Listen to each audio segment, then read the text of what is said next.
एक राजा का एक बहुत ही सुंदर बेटा और एक खूबसूरत बेटी थी। जब वे बड़े हो गए तो बूढ़े राजा ने उनसे कहा कि अब उन्हें अपना जीवन साथी ढूंढकर शादी कर लेनी चाहिए। लेकिन राजकुमार और राजकुमारी ने कहा कि वे शादी नहीं करना चाहते, क्योंकि उन्हें लगता था कि राज्य के सभी लोग उनके लायक नहीं हैं और उन्हें कोई पसंद नहीं है। उनकी इतनी ज्यादा पसंद नापसंद देखकर बूढ़ा राजा बहुत गुस्सा हो गया।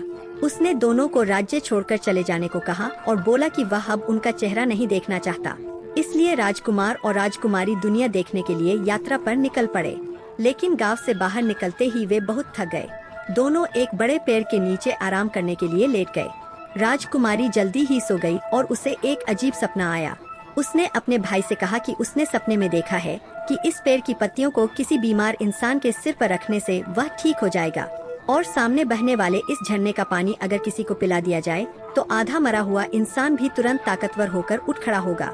यह सुनकर राजकुमार ने इसे आजमाने का फैसला किया। दोनों ने पेड़ की बहुत सारी पत्तियां और झरने का पानी इकट्ठा किया और आगे बढ़ गए। कुछ समय बाद वे एक दूसरे राज्य में पहुँचे। वहाँ के सभी लोग काले कपड़े पहने हुए थे और दुख में डूबे दिखाई दे रहे थे। राजकुमार को एक बूढ़ी औरत से पता चला कि उस राज्य का राजकुमार कई दिनों से सो नहीं पा रहा था और अब उसकी हालत इतनी खराब हो गई थी कि वह मरने वाला था। इसलिए भाई बहन डॉक्टर बनकर राजा के महल में पहुँचे। राजा उन्हें देखकर बहुत खुश हुआ और तुरंत अंदर बुला लिया। राजकुमारी बीमार राजकुमार के पास गई और उसके माथे पर पेड़ की पत्तियां रख दी। तभी राजकुमार ने तुरंत अपनी आंखें खोल दी। दोनों की नजरें एक दूसरे से मिली और वे एक दूसरे को देखते रह गए।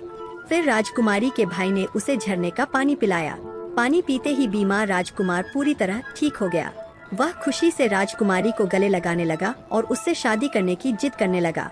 राजकुमारी भी उसे पसंद करने लगी थी, इसलिए उसने वहीं रहने का फैसला कर लिया। अपनी बहन को आशीर्वाद देकर राजकुमार अकेले आगे बढ़ गया